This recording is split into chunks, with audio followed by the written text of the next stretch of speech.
Hello students, good morning बेटा। आज पढ़ेंगे अपन सॉलिड स्टेट में लेक्चर नंबर 12। देखो बेटा, अपन ने पिछले लेक्चर में सरल घनी एकक कोष्ठिका में संकुलन क्षमता का मान ज्ञात कर लिया था। ठीक है, आज करेंगे अपन बीसीसी एकक कोष्ठिका में संकुलन क्षमता का मान ज्ञात करना। ठीक है, तो बीसीसी को क्या कहते हैं अपन? बॉडी सेंटर्ड काय केंद्रित या अंतः केंद्रित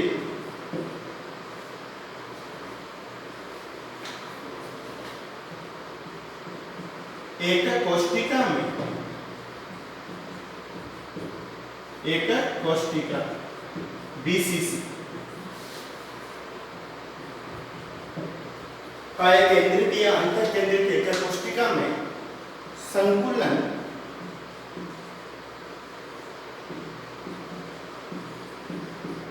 क्षमता ज्ञात करना, पैकिंग एफिशिएंसी ज्ञात करना।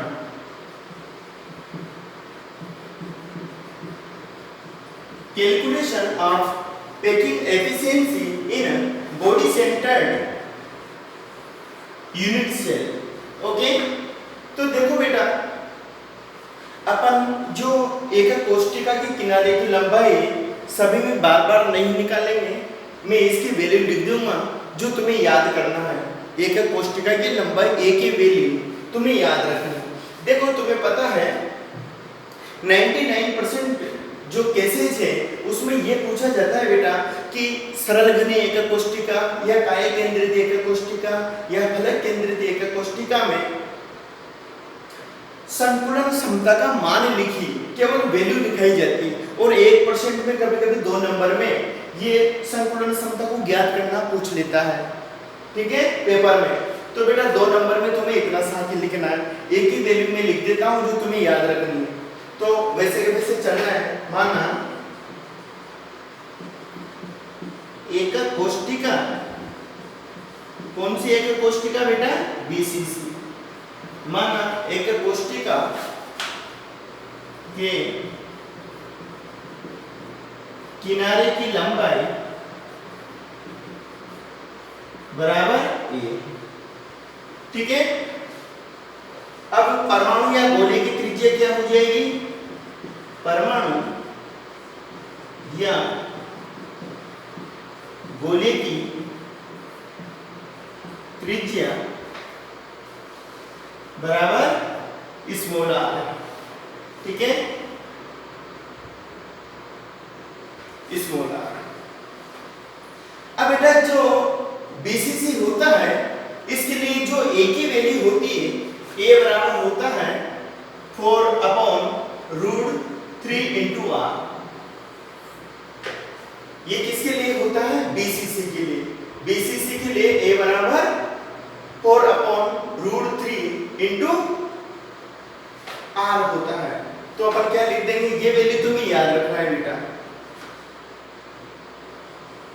बीसीसी के लिए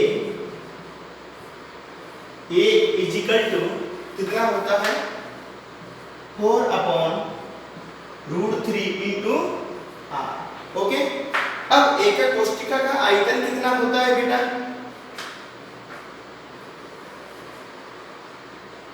पहले अपन ये लिख लेते हैं। देखो, बीसीसी में परमाणु की संख्या कितनी होती है? 2। अवयवी कण या परमाणु या गोले की संख्या कितनी होती है बीसीसी में? 2। तो अपन लिख देते हैं बीसीसी में कुल परमाणुओं की संख्या, बीसीसी मतलब प्रति एकक कोष्ठिका में लिख रहे हैं अपन ये मान। बीसीसी में कुल परमाणुओं की संख्या बराबर कितनी होती है? 2। ठीक है बेटा, तो परमाणु या गोले का आयतन कितना हो जाएगा? तो परमाणु या गोले का आयतन बराबर 2 इंटू 4/3 पाई आर क्यूब।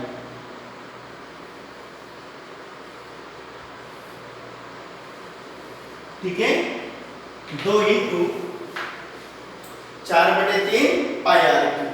ये किसका आयतन हो गया? परमाणु या गोले का आयतन। अब देखो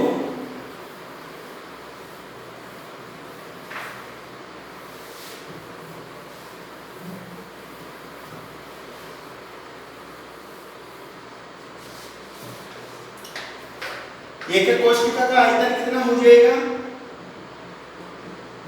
एक कोशिका का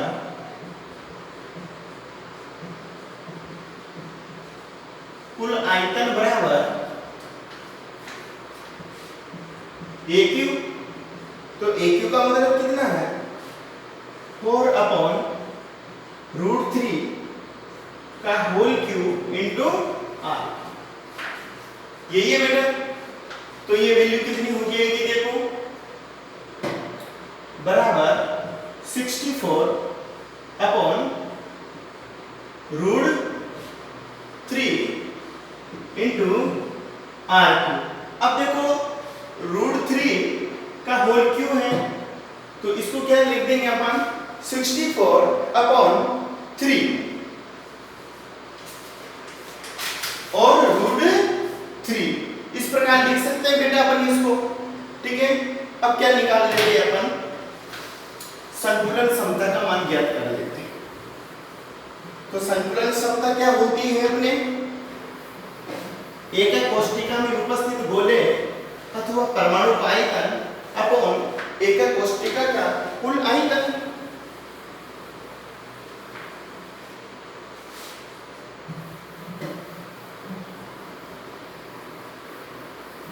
तो संतुलन क्षमता कितनी हो जाएगी बेटा अपनी? अतः BCC में संकुलन क्षमता बराबर कितनी हो जाएगी? परमाणु या गोले का आयतन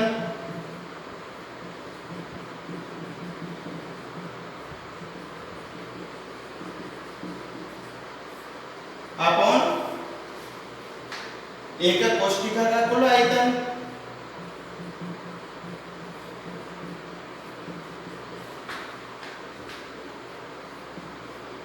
एक कोशिका का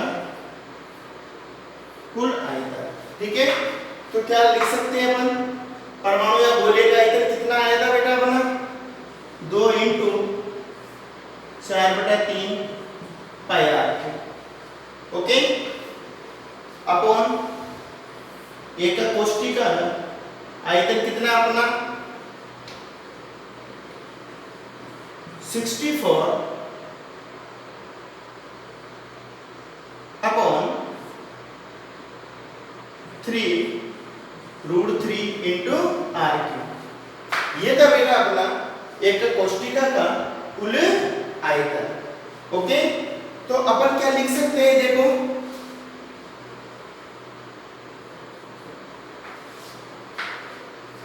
4/3 पाई आर क्यूब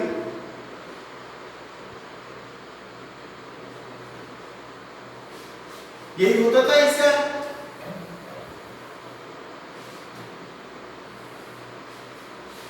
गोले का आयतन कितना होता था? 4/3 pi R cube. 4/3 pi R. ठीक है, तो अपन इसको कैसे लिख सकते हैं? देखो 4 इंटू पाई की वैल्यू 3.14 इंटू आर क्यूब। ठीक है, ये वैल्यू ऊपर आ जाएगी तो कितना हो जाएगा बेटा? 3√3 अपॉन नीचे कितना बच गया? 3 इंटू 64 इंटू आर क्यूब। तो देखो आर क्यूब से आर क्यूब कैंसिल हो गए। ओके, 64 को काट दो, 4 से कट जाएंगे, 1 4 24 हो गए।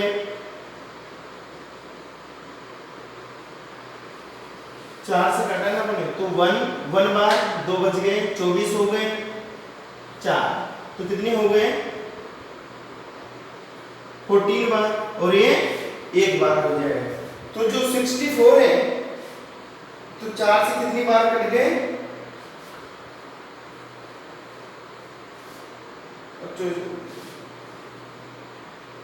6 बार। ठीक है, तो यहां पर कितना आ जाएगा 16, 4 एक बार कट गए। ठीक है, अब देखो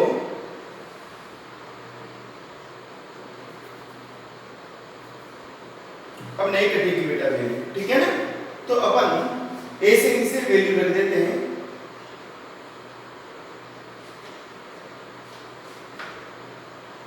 अब यहां पर अपन ने देखो बीसीसी एकक कोष्ठिका में कुल परमाणु की संख्या कितनी थी अपने पास 2, कितनी थी 2, तो 2 से भी गुणा करेंगे अपन यहाँ पर, तो आगे 2 भी लगाओ। ठीक है, तो फिर काट दो यहाँ पर 8 2 16 और 1, कितने बच गए 8 बच गए। ओके, आगे सोल्व करते हैं अपन इसको।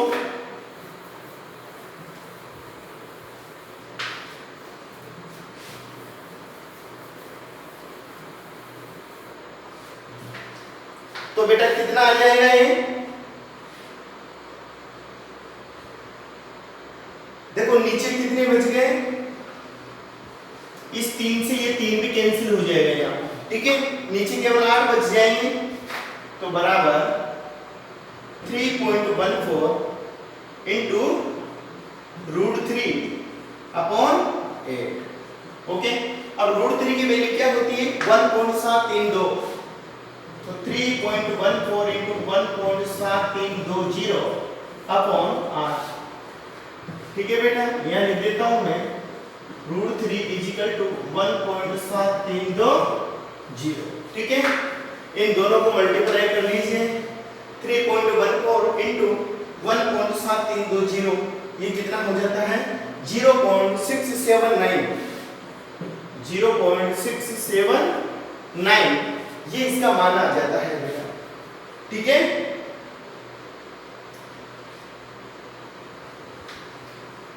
देखो 7 के पीछे कितना आ रहा है 9 संख्या आ रही है, तो मैं इसको क्या लिख सकता हूं 0.68।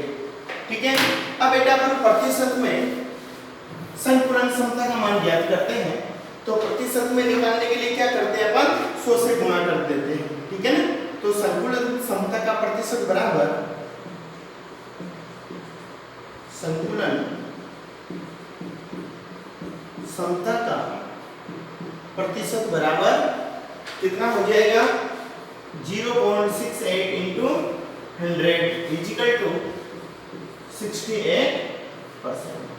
ठीक है, अब अपन क्या कर सकते हैं कि बीसीसी एकक कोष्ठिका में अवयवी कणों अर्थात परमाणु या गोले द्वारा घेरा गया कुल आयतन 68% होता है। ओके, तथा कितना आयतन शेष बच गया बेटा 32%। ठीक है, कुल रिक्त स्थान कितना बच गया 32% बचा, रिक्तिका का स्थान या शेष बचा रिक्त स्थान, तो अपन इसको लिख लेते हैं।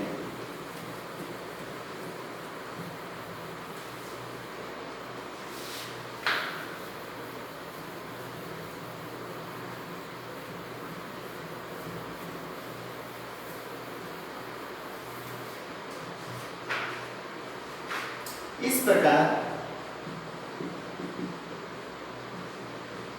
बीसीसी एकक कोष्ठिका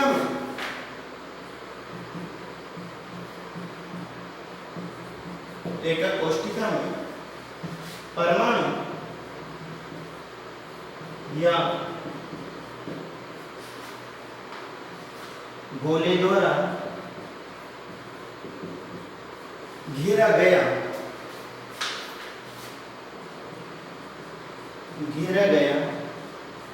कुल आयतन 68% है, तथा शेष बचा स्थान या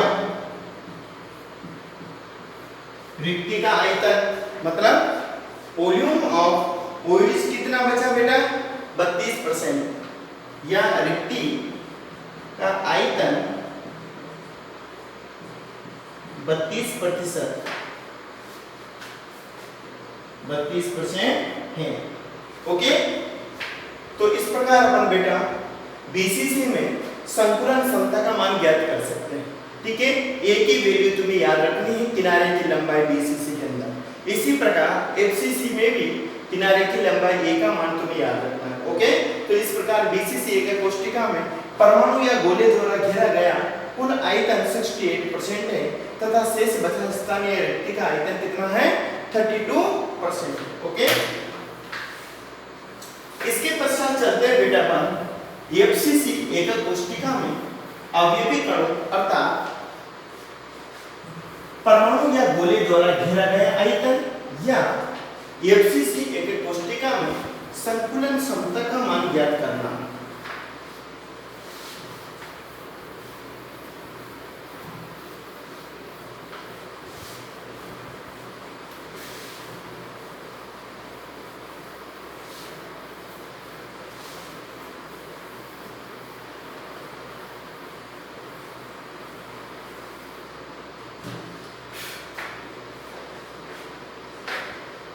नेक्स्ट आता है अपना एफसीसी या फलक केंद्रित एकक कोष्ठिका में या फलक केंद्रित एकक कोष्ठिका में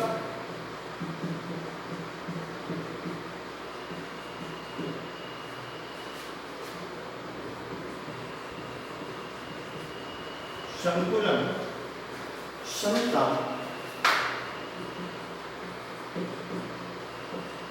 का मान ज्ञात करना।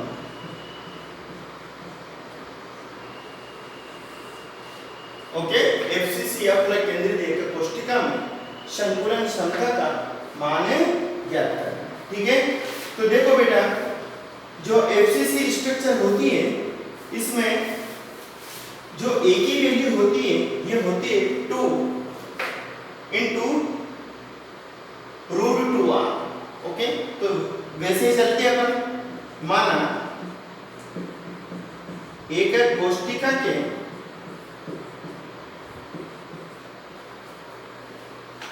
किनारे की लंबाई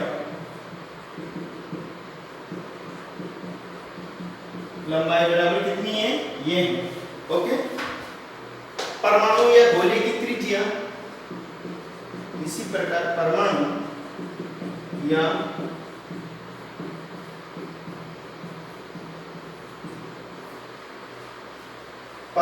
गोले की त्रिज्या स्मॉल r है।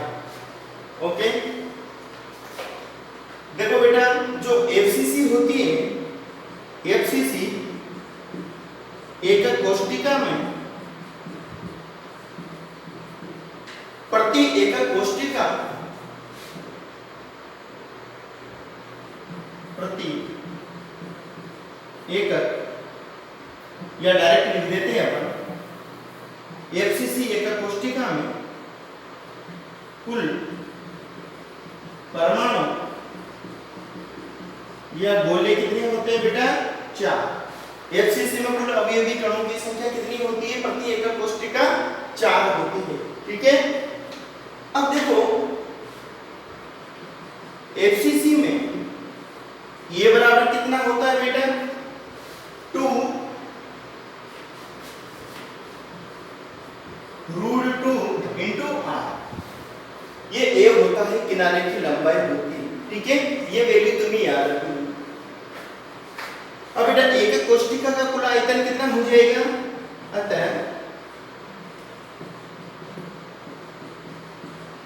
एकक कोष्ठिका का एकक कोष्ठिका मतलब यूनिट सेल अतः एकक कोष्ठिका का कुल आयतन total volume of unit cell कितना हो जाएगा ए क्यूब का मतलब 2 रूट 2 का होल क्यूब इंटू आर, यही होगा बेटा। ठीक है, तो इसका मतलब क्या हुआ, इसको अपन इस तरह लिख सकते हैं बराबर 16 रूट 2 इंटू आर क्यूब। इसको अपन सोल्व करें तो इसको अपन इस प्रकार लिख सकते हैं 16 रूट 2 इंटू आर क्यूब।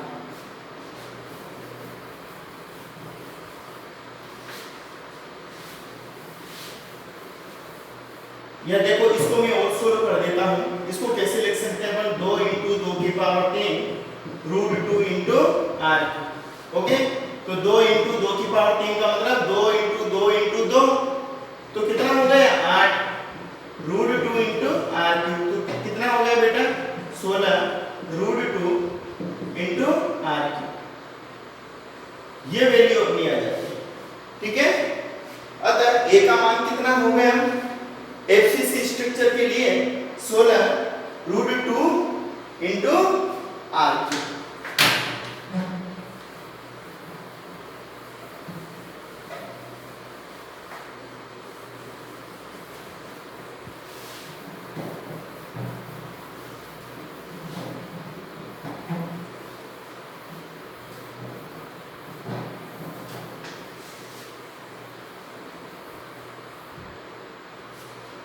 तो बेटा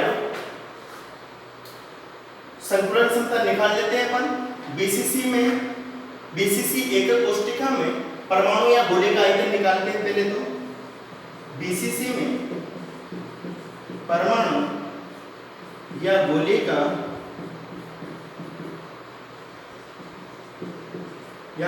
आयतन कितना है, कितनी अवयवी कण है टोटल 4, 4/3 पाया, यही होगा। अब देखो एकक कोष्ठिका का कुल आयतन कितना आ गया अपने पास, बीसीसी एकक कोष्ठिका का कुल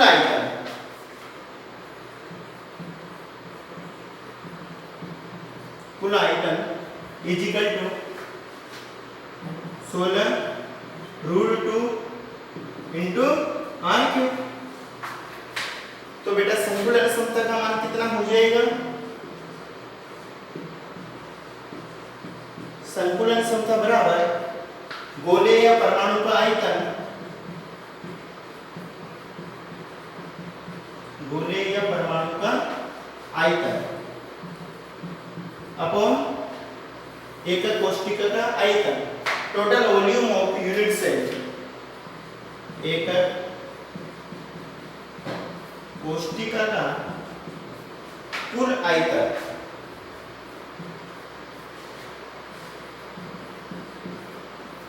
तो क्या लिख सकते हैं अपन,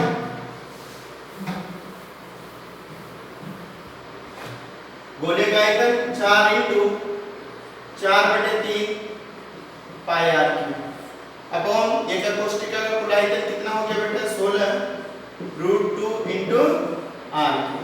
तो इसको अपन कैसे लिख सकते हैं,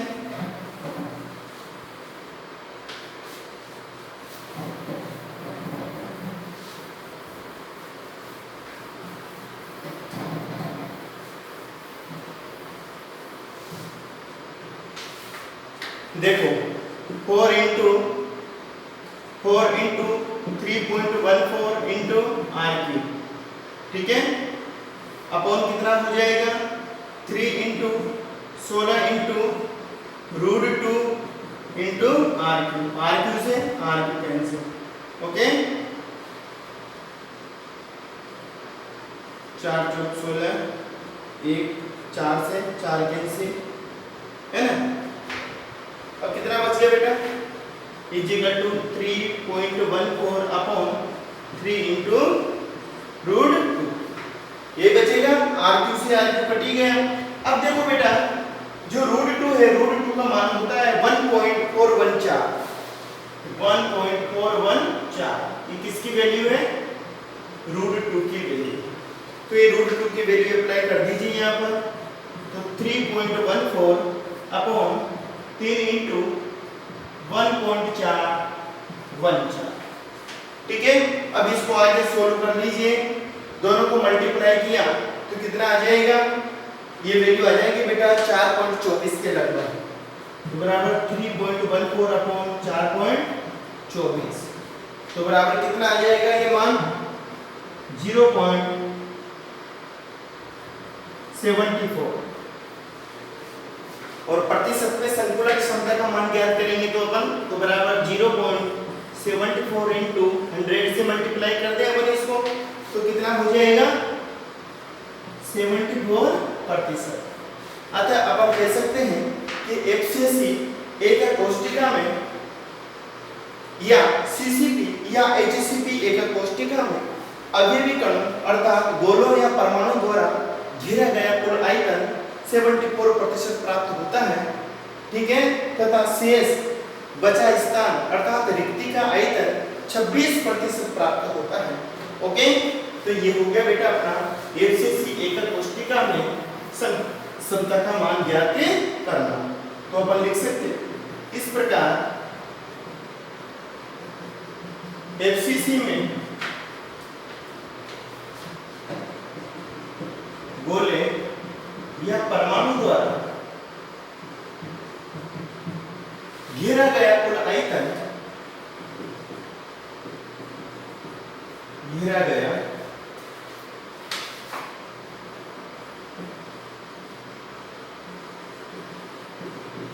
कुल आयतन 74% प्राप्त होता है।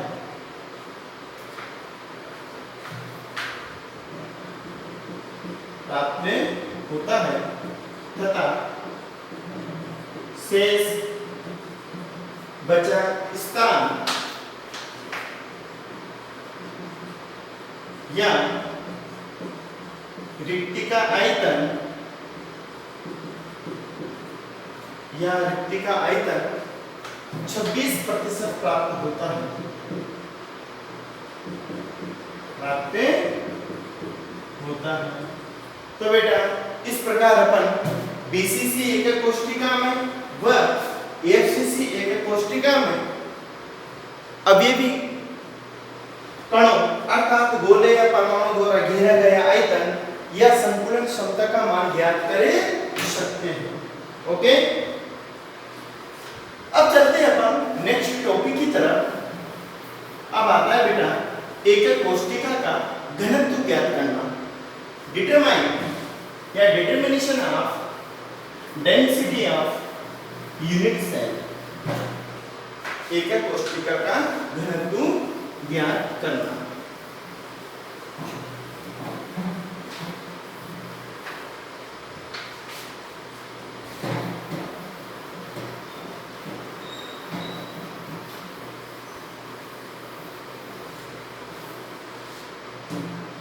तो नेक्स्ट जो टॉपिक आता है अपना वो आता है एक कोष्ठिका का घनत्व ज्ञात करना।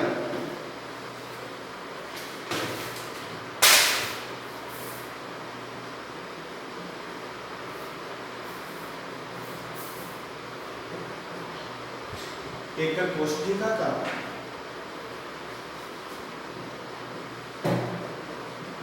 घनत्व ज्ञात करना। कैलकुलेशन या determination of density of unit cell.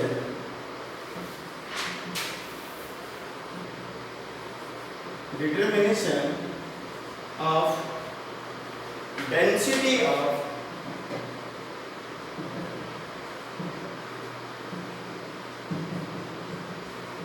Unit cell.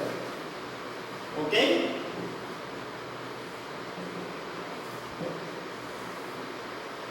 एक कोष्ठिका का घनत्व ज्ञात करना। देखो बेटा, जो एक कोष्ठिका का घनत्व होता है इसको अपने निम्नलिखित सूत्र द्वारा प्रदर्शित कर सकते हैं। D बराबर Z into M upon AT into N। Okay, इस सूत्र द्वारा अपन किसी भी एक कोष्ठिका का घनत्व ज्ञात कर सकते हैं। देखो यहाँ पर D बराबर है एक कोष्ठिका का घनत्व एकक कोशिका का घनत्व। ओके, जेड बराबर है एकक कोशिका में उपस्थित परमाणुओं की संख्या प्रति एकक कोशिका उपस्थित कुल परमाणुओं की संख्या। ओके, यह बराबर है बेटा मोलर मास, मतलब आणविक द्रव्यमान या एटॉमिक मास। ये क्यों है? एकक कोशिका का कुल आयतन, एकक कोशिका का आयतन। ओके, और Na इक्वल टू क्या है बेटा? अवोगाद्रो संख्या। क्या होती है? अवोगाद्रो संख्या। यह होता है अपने एकक कोशिका के घनत्व को ज्ञात करने का सूत्र। D equal to Z into M upon AQ into L। अब देखो बेटा, जो एकक कोशिका का घनत्व होता है ये सामान्यतः ग्राम पर सेंटीमीटर क्यूब में प्राप्त होता है। किसमें प्राप्त होता है? ग्राम पर सेंटीमीटर क्यूब में प्राप्त होता है। देखो, यदि किनारे की लंबाई अपन को पिकोमीटर या एंगस्ट्रम में दी हुई हो तो उसे अपन सेंटीमीटर में परिवर्तित कर लेते हैं। यदि किनारे की लंबाई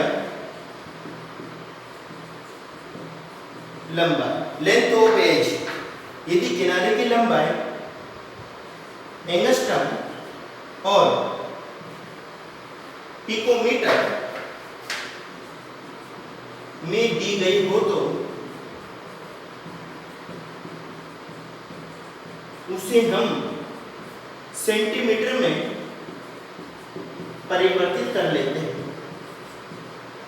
परिवर्तित करें लेते हैं। ओके, ये हो गया बेटा अपना एकक कोशिका का घनत्व ज्ञात। ठीक है, देखो तुम्हें पता है एक पिकोमीटर बराबर कितना होता है?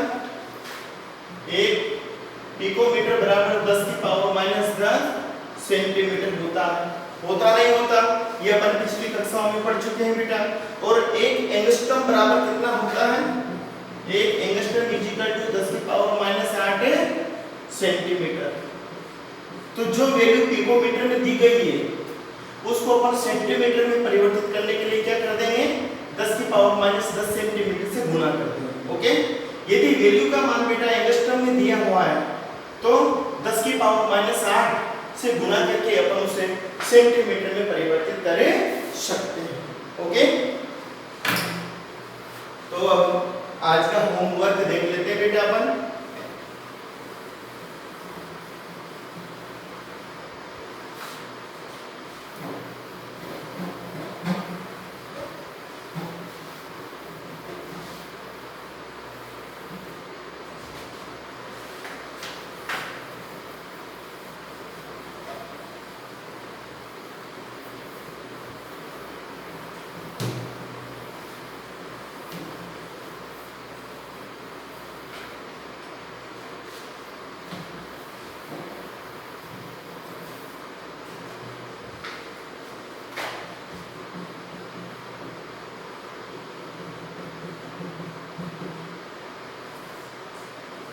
क्वेश्चन नंबर 1 है बेटा अपना,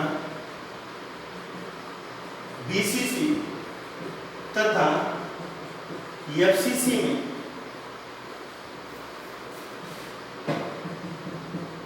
गोले या परमाणु द्वारा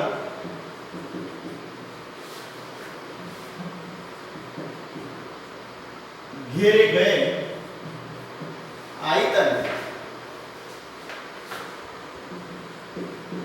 आयतन या संकुलन क्षमता पैकिंग एफिशिएंसी या संकुलन क्षमता का मान ज्ञात कीजिए। Okay, calculation the packing efficiency in BCC और FCC unit cell. Question number 2 है बेटा, एकक कोष्ठिका के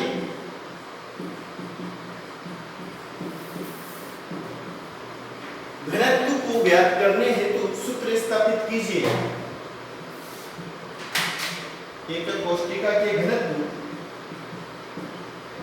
को ज्ञात करने का सूत्र लिखिए। ओके, एकक कोष्ठिका के घनत्व को ज्ञात करने का सूत्र लिखिए। ये 2 क्वेश्चन है बेटा आज के होमवर्क में, ठीक है। तो अपना सॉलिड स्टेट अब थोड़े दिनों का और बचा है। तुम अच्छी फेयर कॉपी में नोट्स को उतार रहे होंगे बेटा, साथ के साथ पढ़ते चलिए। आज के लेक्चर में अपन इतना ही पढ़ पाएंगे, नेक्स्ट लेक्चर में पढ़ेंगे बेटा। Okay, thank you.